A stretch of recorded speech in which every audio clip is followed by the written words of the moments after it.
For anybody who's been working in climate for any length of time, and I have seen some familiar faces here. Peter Love, I think, was one of the first people I saw speak on stage back in 2008 or 9.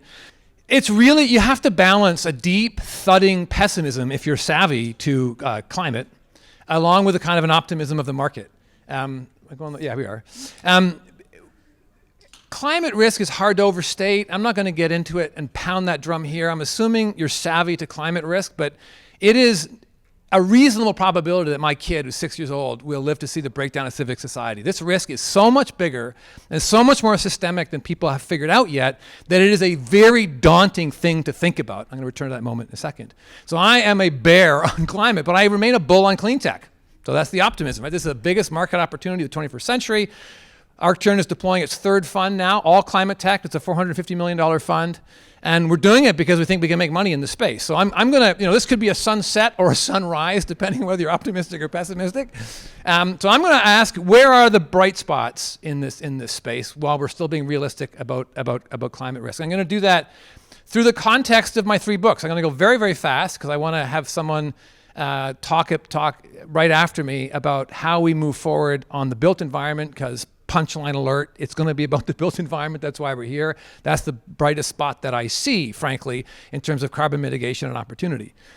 But to put it in context, look, back in 2009, I wrote a book called Kick the Fossil Fuel Habit. I mean, this was really about, is it possible to run an economy on renewable energy? Well, since then, Mark Jacobson out of Stanford has done yeoman's work talking about and analyzing at a state level and a province level and a country level how you can actually run the planet on renewable energy. So this book is kind of out of date and it's been fulfilled, right? Jacobson has demonstrated my thesis was correct.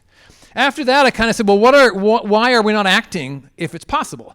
And so I wanted to know what are the hidden, just like a frog sitting in a pot of water will not jump out of that pot of water before they boil to death, which is not an experiment that I know anybody who's done, but it's a great allegory, it's a great metaphor for us. And I asked, just like the frog has something endemic in its DNA and its physiological structure that predetermines the fact it will sit in that pot and die, I think if you look beneath the surface of our systems, our legal systems, our psychological systems, our economic systems, you will find hidden barriers to action. It's not just the noise about Republicans being deniers and so on. It's much deeper than that, I thought, because a lot of people who actually agree that climate risk is real, they've seen all the charts, they understand that NASA is more credible than Fox News, yada, yada, yada.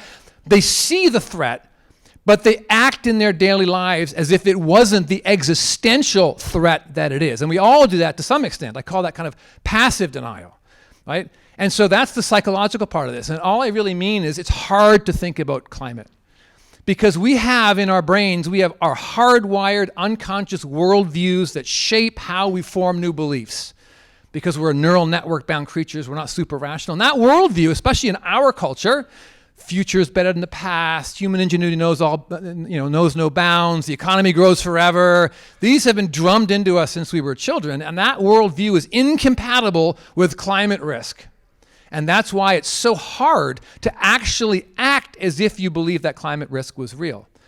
Once you figure out it's real, once you come to the conclusion it's real, a CEO goes to work and she's the CEO of a coal company and says, I saw this guy speak the other day, we're not going to burn coal anymore, we're going to be a wind company. What would happen to that CEO?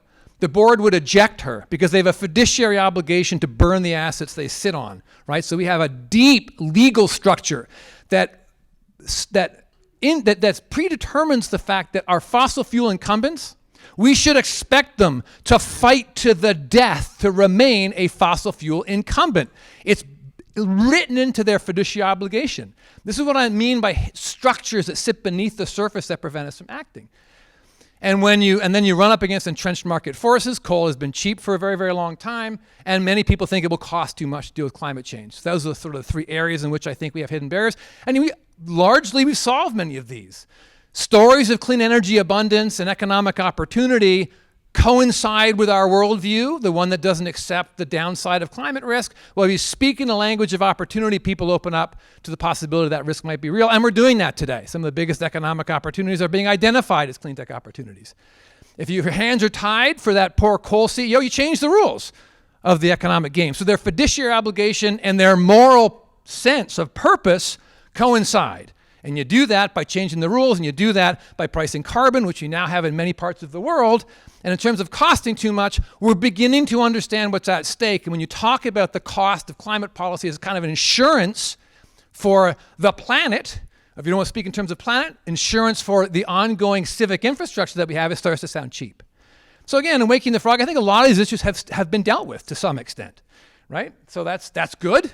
We've seen solar plunging in cost, wind plunging in cost. That's a relevant time scale on the cost of solar. If you think the oil sands can compete with that, you're out of your mind, right? EV, China's doing its bit. People like to point fingers at China. They're installing more solar than the rest of the world combined. EV dominance is now inevitable.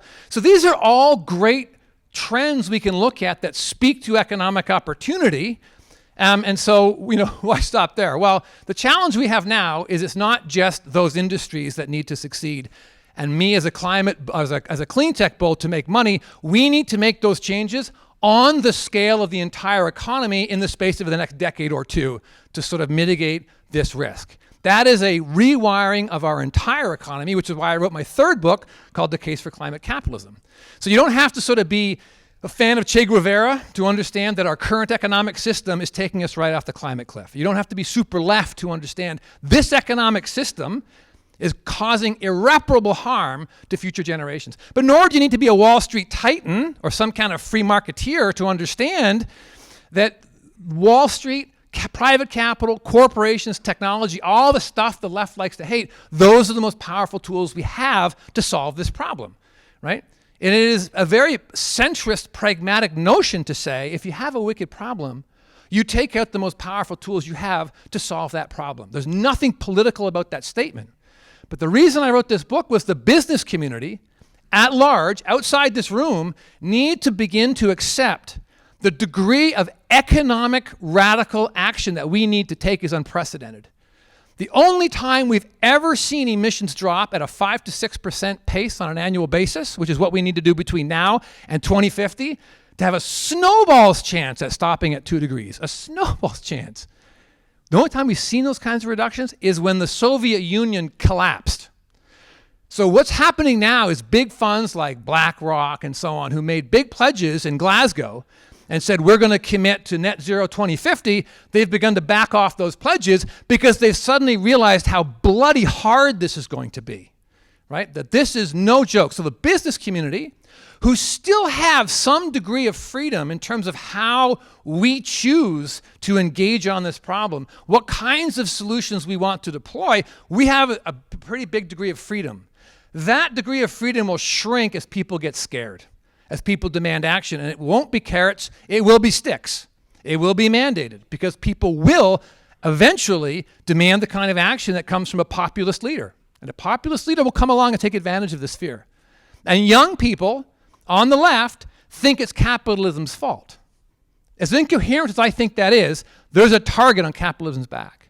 And to the business community, I say, get on the right side of history, not just because it's the right thing to do, but you might want to preserve the degrees of freedom you have in choosing how to solve this problem. The left and right disagree about lots of things, but one thing we do not disagree about and should not disagree about is that this is a problem for all of us, right? The left and right disagree about the nature of morality, the nature of human psychology. Are we altruistic? Are we selfish? Should the government be activist or non-activist? And the left and right have been divided in a pretty good and reasonable debate about how to best solve problems since the French Revolution. That's how they call it the left or right, left of the chamber and the right of the chamber. Climate is a meta problem. These are debates about how we might solve problems that are temporal in nature, but climate risk is not temporal in nature. It is a permanent and systemic change to the conditions in which we live. So again, my point is economic radical intervention is not the same thing as political radical intervention, and the business community needs to get their heads around what kinds of radical economic interventions they endorse and will get behind in order to solve this problem. So a bright spot that comes out of all that is, look, when I started our second fund in 2019, 18, there were 6 funds in North America that invested in climate tech. There are now 180. There are massive funds run by private equity like Brookfield, TPG Rise, and so on that have billions and billions of dollars to deploy in this space.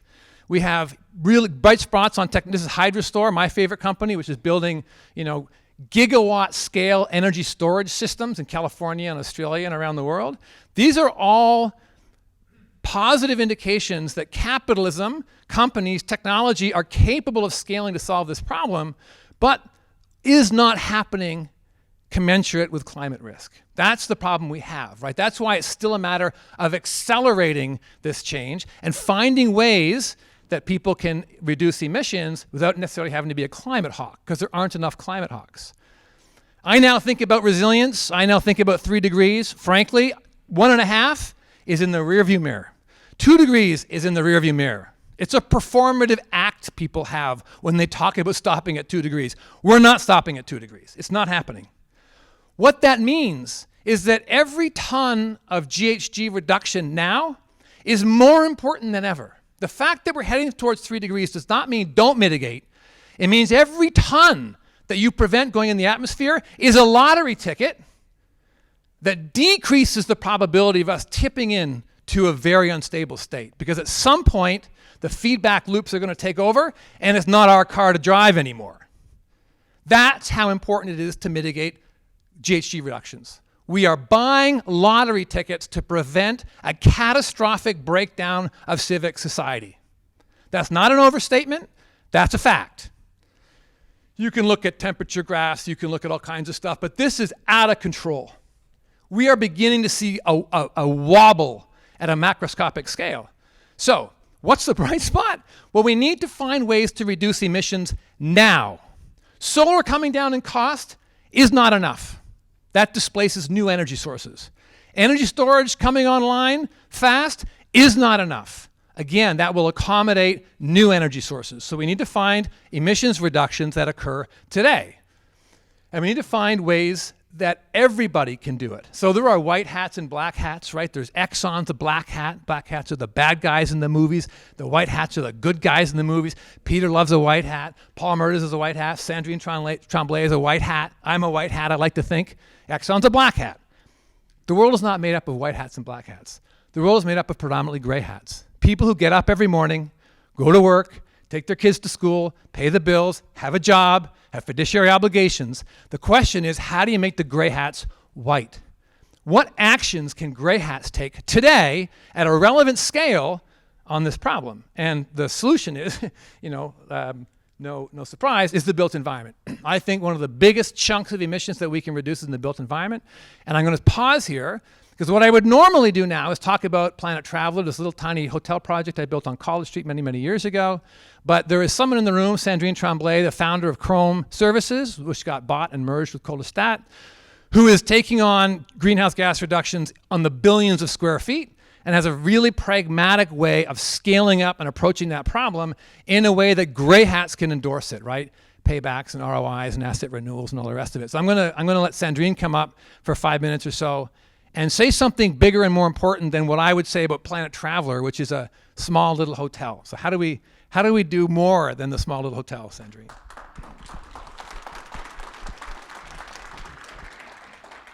Okay, I have to take the stage after his big performance. It's going to be very hard. No, Planet Traveler is a great example because it has years under the belt, and it's a great financial success, and it's a great building success. So it is a success. So I'm here to debunk. I heard like a lot of people are in buildings here, so I'm not going to teach you how to do it. There's tons of solution. But a lot of talking and a lot of planning is happening right now. And as Tom mentioned, it's time to do something about it. And I want to share my experience. It's very down to earth. I'm a mechanical engineer. I've been doing retrofit in heating system and cooling system for all my career. So I told Yasmin, I'm down in the mechanical room doing the retrofit myself. So I'm very pragmatic and practical, but Tom, I've seen over the years, he's like, okay, you are moving the needles with your client. So I founded Chrome 10 years ago or 8 years ago to tackle the mid-range building, commercial, industrial, office building, multi-res, private sector. So ROI-driven, cash-driven business.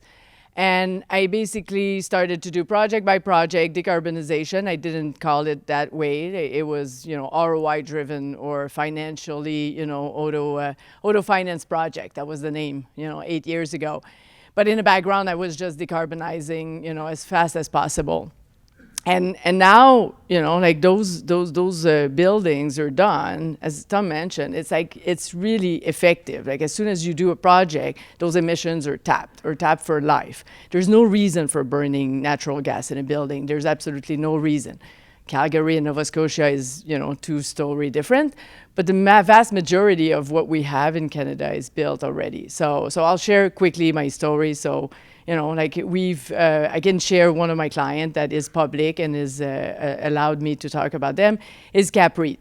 So at first, 8 years ago, they're pointing me building by building. Oh, can you do this there? Can you do this there? And so it was a very long process of building by building. And at some point, 2 years after, they had an ESG department. They were very forward, but they were a public company and public funded, and they needed to have their ESG reporting.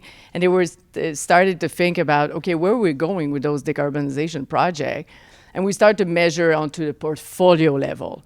And then they realize, wow, it's a lot of work. But if we don't measure the actual entire portfolio, each project by each project, every year, it seems to be very difficult to do 1 or 2 projects. But what we need to do to get our target for 2030 is actually 25 millions of projects per year, all over the country. CapREIT is the biggest, multi-res owner in Canada, but they own only 4% of the multi-res sector. So they basically decarbonize their entire Quebec portfolio. We've done more than 100 projects with them. It's a financial buyer. I mean, they need to have ROI, they need to have procurement clean, they have, it's a regular client, but they've seen the value. And why do they do it? It's because they see their value of their portfolio. Their business is in value of portfolio. So the value of their asset. And they realize that the value of the asset is not the brick. It's not a window. It's not, it's residential. They're always full and the rents are capped. The only value in the portfolio now is are you carbon or you're brown or green asset, and what is your cost of operation. So they massively, they don't want to wait for the stick.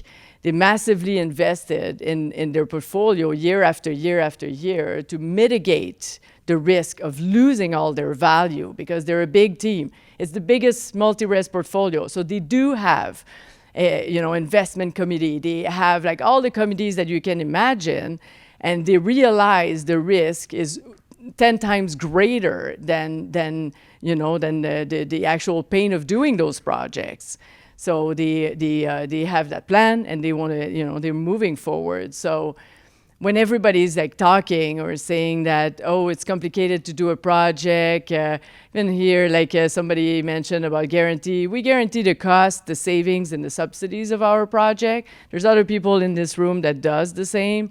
And there's, contractor, there's, intelligent people. There's no reason for not transforming a building today. There's a timing issue, if your asset is not to be done today, it can be in 5 years. That doesn't mean that you don't have to plan for it. Every building has to have a plan today. When is that project will happen? It doesn't have to happen today. Maybe your boiler or your chiller is still fine. But you have to have a plan and an organized plan, an organized way to go fast. Because, in a couple of years, that carbon tax is going to increase. The regulation is going to be very difficult, and then now all that value of of the portfolios and the buildings are start to degrade. So it's not a play for energy play or a climate play. It's a play for your pocket. So the same argument that Tom is doing about climate capitalism. If you don't invest in your building and then turn it into a green asset, you'll be stuck with a brown asset, and I'll be too busy to take care of it. So rush for it now. Thanks, Edwina. And not to put a fine point on it, but buildings are 40% of our greenhouse gas emissions, right? if we got to 0 in those buildings, which we can do, that's way past a lot of the targets that we've been setting. And it can be done inside of about a decade. So anyway, that's a more pragmatic approach. I know I went a mile a minute at you guys, but I had 20 minutes. And so I gave you it all in a fire hose. So thanks for listening.